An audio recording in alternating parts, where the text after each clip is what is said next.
السلام علیکم۔ آج ہم بات کریں گے حضرت اویس کرنی کے بارے میں۔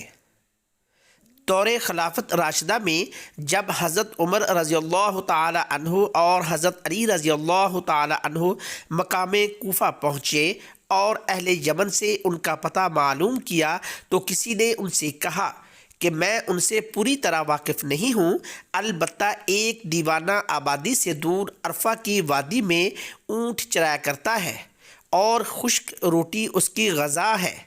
لوگوں کو ہنستا ہوا دیکھ کر خود روتا ہے اور روتے ہوئے لوگوں کو دیکھ کر خود ہنستا ہے۔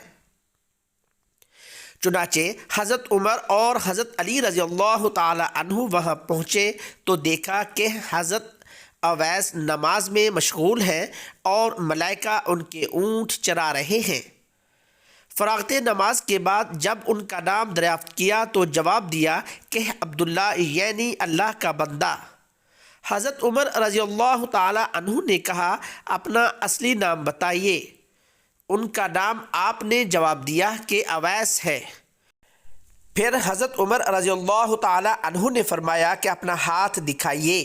انہوں نے جب ہاتھ دکھایا تو حضور اکرم صلی اللہ علیہ وآلہ وسلم کی بیان کردہ نشانی کو دیکھ کر حضرت عمر نے دست بوسی کی اور حضور اکرم صلی اللہ علیہ وآلہ وسلم کا لباس مبارک پیش کرتے ہوئے سلام پہنچا کر امت کے حق میں دعا کرنے کا پیغام بھی دیا۔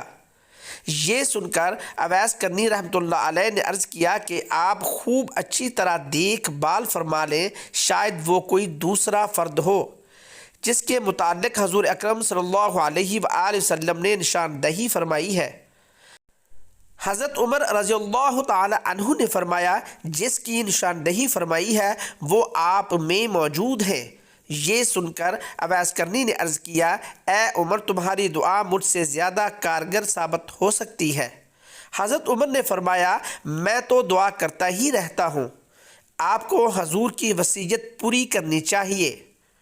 چنانچہ حضرت اویس نے حضور کا لباس مبارک کچھ فاصلے پر لے جا کر اللہ سے دعا کی کہ یا رب جب تک تو میری سفارش پر امت محمدی کی مغفرت نہ کر دے میں سرکار دو عالم صلی اللہ علیہ وآلہ وسلم کا لباس ہرگز نہیں پہنوں گا، کیونکہ تیرے نبی نے اپنی امت کو میرے حوالے کیا ہے۔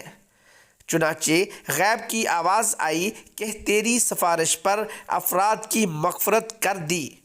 آپ اسی طرح مشغول دعا تھے کہ حضرت عمر اور حضرت علی رضی اللہ تعالی عنہ آپ کے سامنے پہنچ گئے اور جب آپ نے سوال کیا کہ آپ دونوں حضرات کیوں آ گئے، میں تو جب تک پوری امت کی مغفرت نہ کرا لیتا اس وقت تک یہ لباس کبھی نہ پہنتا۔